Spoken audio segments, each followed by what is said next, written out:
कहानी की शुरुआत होती है एक जंगल में, जहाँ एक माँ अपने अंधे बेटे के साथ छोटे से घर में रहती थी। उसका नाम नादिया था और उसके बेटे का नाम सोलोमन। सोलोमन के पिता एक शिकारी हुआ करते थे, पर अब उनकी याद के नाम पर उनके पास सिर्फ एक ऑडियो रिकॉर्डिंग थी, जिसमें उन्होंने सोलोमन को समझाया था कि उन्हें मजबूरी में इस जंगल में आकर रहना पड़ रहा है ताकि उसकी माँ जल्द से जल्द ठीक हो जाए। पर सच तो ये था कि नादिया की हालत दिन ब दिन बिगड़ती जा रही थी। फिर एक दिन नादिया ने सोलोमन को जानवरों को पकड़ने के लिए बिछाए हुए जाल देखकर आने को कहा। तब सोलोमन ने घर से निकलकर अपनी कमर पर एक रस्सी बांधी, जो घर के बाहर लगे खूंटे से बंधी हुई थी। ये इसलिए था ताकि सोलोमन कहीं भटक न जाए और नादिया जरूरत पड़ने पर उसे आसानी से ढूंढ सके।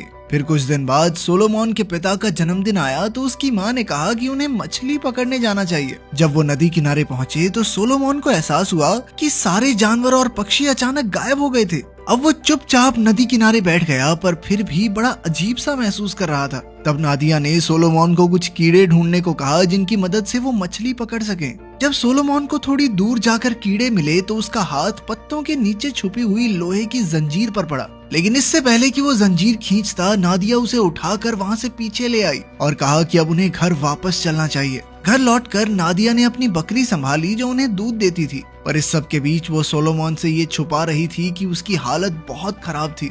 खैर, शाम को उसने केक बनाया और सोलोमन ने खुशी खुशी मोमबत्तियां बुझाई। रात के समय नादिया ने जंगल के राक्षस के बारे में सोलोमन को एक कहानी सुनाई और उससे वादा लिया कि वो कभी भी जंगल में दूर तक नहीं जाएगा। न जाने क्यों ऐसा लग रहा था कि जैसे वो कुछ छुपा रही है। अपने बेटे से वादा लेकर वो कहीं चली गई और फिर कभी लौट कर ही नहीं आई। वो अपने पीछे एक ऑडियो रिकॉर्डिंग छोड़ गई थी, जिसमें उसने सोलोमन को अलविदा कहा और उसे 3 चीजें हमेशा मानने को कहा। पहला रूल था कि जो भी उसे जंगल से मिलता है, उसका थोड़ा हिस्सा उसे जंगल को वापस देना होगा। दूसरा रूल था कि जब भी वो अकेला महसूस करे तो वही गाना गुनगुनाए जो वो अपनी माँ के साथ गाया करता था। और आखिरी रूल ये था कि जब भी वो घर से निकले तो उसे किसी भी हालत में रस्सी नहीं उतारनी। इस तरह कई साल बीत गए और अब सोलोमन 17 साल का हो गया था। अब वो अपने सारे काम खुद करने में माहिर हो चुका था, चाहे वो शिकार करना हो या मछली पकड़ना, लकड़ियों से आग जलाना या फिर जानवरों के लिए जाल बिछाना। जिस दिन वो ज्यादा दुखी होता, उस दिन अपने माँ बाप की छोड़ी हुई ऑडियो रिकॉर्डिंग सुन लेता।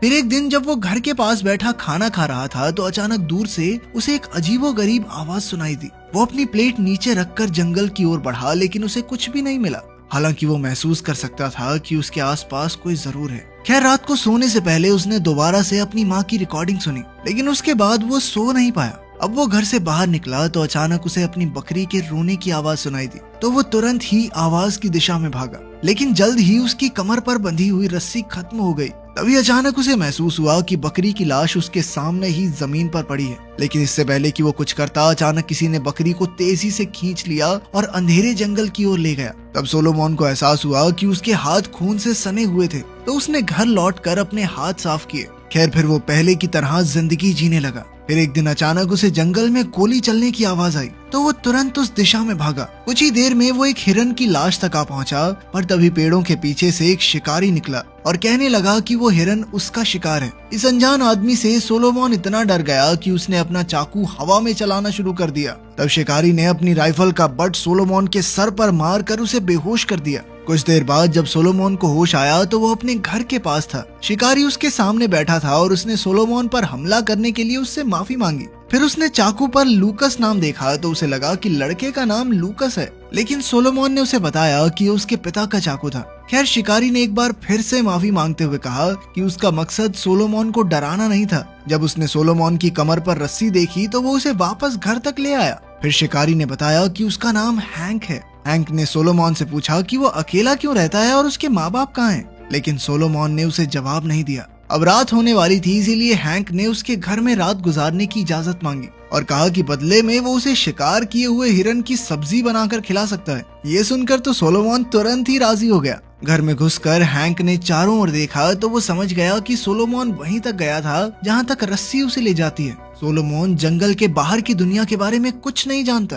फिर वो लड़के के कमरे में गया तो उसने देखा कि वो कोने में छुपकर अपनी माँ की आखिरी रिकॉर्डिंग सुन रहा था। तब हैंक ने देखा कि उसकी माँ खुद अपने हाथों से उसके लिए किताबें लिख कर गई थी। ये सब देखकर हैंक को सोलोमन पर बहुत तरस आया और उसने सोलोमन को प्यार से खाना दिया। फिर उसने सोलोमन से कहा कि वो उसे यहाँ से बाहर निकाल कर शहर ले जाना चाहता है। ताकि वो एक अच्छी जिंदगी जी सके। लेकिन जब सोलोमन ने साफ इनकार कर दिया तो हैंक समझ गया कि उसे अपने घर से बहुत ज्यादा लगाव है। खैर फिर उसने उनके घर में लगी तस्वीरों को देखकर कहा कि सोलोमन काफी हद तक अपनी माँ जैसा दिखता है। फिर खाना खाने के बाद वो दोनों सोने चले गए, लेकिन सोलोमन अब भी हैंक के डर से चाकू हाथ में लिए बैठा था। कुछ देर बाद उसे एहसास हुआ कि हैंक उसे नुकसान नहीं पहुंचाएगा, तो वो भी सो गया। लेकिन आधी रात को अचानक वो दोनों एक जोरदार आवाज के शोर से उठ गए। ये किसी अजीब से जानवर के दहाड़ने की आवाज थी। तब हैंक एक टॉर्च और अपनी राइफल लेकर बाहर जांच करने गया। घर के चारों तरफ तो सन्नाटा था, इसीलिए वो घने जंगल की ओर निकल गया। जल्द ही उसे एक पेड़ के नीचे खून के निशान मिले,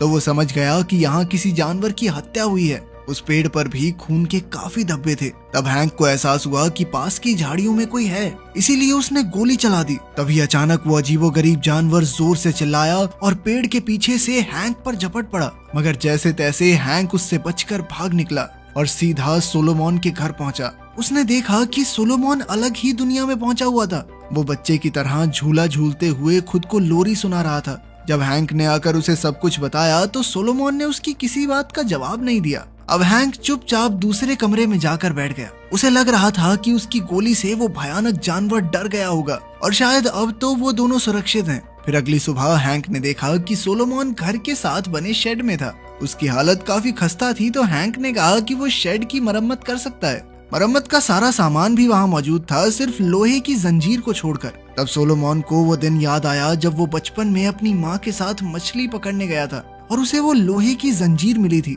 सोलोमन को अब भी वो जगह अच्छे से याद थी, इसीलिए वो हैंक को अपने साथ वहाँ ले गया। जब हैंक ने उसे रस्सी के सहारे रास्ता ढूंढते देखा तो वो काफी इम्प्रेस हुआ। तब सोलोमन ने कहा कि वो बचपन से लेकर आज तक इस रस्सी के सहारे ही घूमा है। खैर जल्द ही वो उस जगह पहुंच गए जहाँ पर वो जंजीर पड़ी थी। हैंक ने जंजीर को खींचा तो उसने देखा कि ये किसी से बंधी हुई थी। वो जंजीर के पीछे गया तो एक छोटी सी गुफा के पास आ पहुंचा।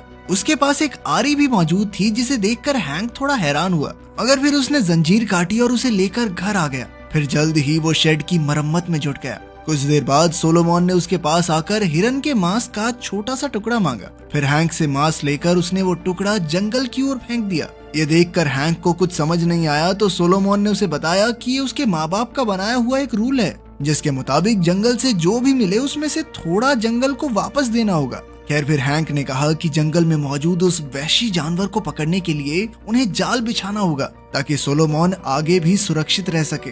फिर हैंक ने सोलोमन की रस्सी भी लंबी कर दी ताकि वो जंगल में और आगे तक जा सके। इसके बाद वो दोनों उसी दिशा में चलने लगे जहाँ हैंक ने उस खूंखार जानवर को देखा था। जैसे ही वो उस जगह पर पहुंचे जहाँ तक सोलोमन पहले वाली रस्सी के साथ पहुंचता था, तो अचानक किसी ने पीछे से उसकी रस्सी खींच ली और सोलोमन को तेजी से अपनी ओर घसीटने लगा।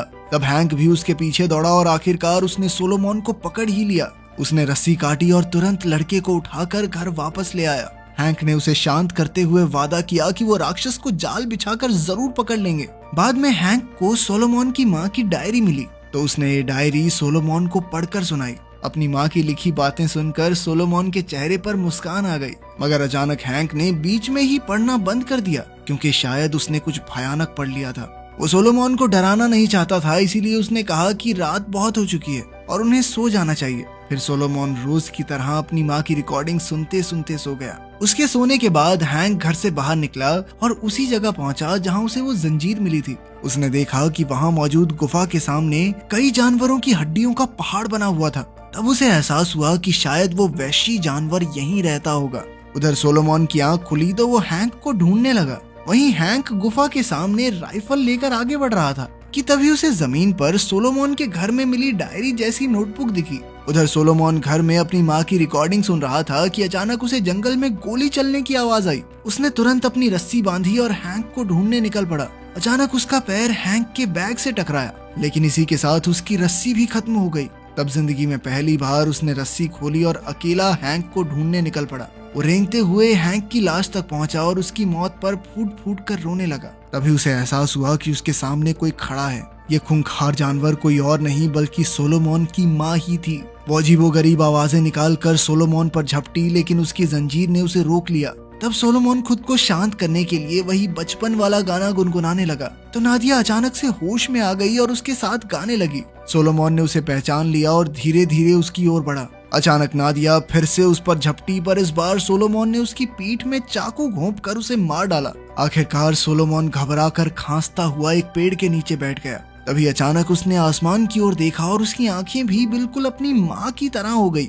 इसका मतलब ये था कि उसकी माँ की बीमारी उसमें भी आ गई थी और अब वो इस जंगल का खूंखार राक्षस बन चुका है। शायद इसीलिए उसकी माँ ने उसे कभी भी रस्सी छोड़कर आगे आने से मना किया था। ये कहानी सुनकर अगर तुम डिप्रेस हो गए तो मेरे दूसरे चैनल पे मैं अपने दोस्तों के साथ आंख बंद करके खाना बना रहा हूँ, जो कि बहुत ही मजेदार है। अरे इतनी गंदी स्मेल भेजी रे, मिर्च तो मैंने रखी नहीं थी। ओ सुन ले। देखना चाहते हो तो लिंक डिस्क्रिप्शन और पिन कमेंट में मिल जाएगा। मिलते हैं अगली वीडियो में।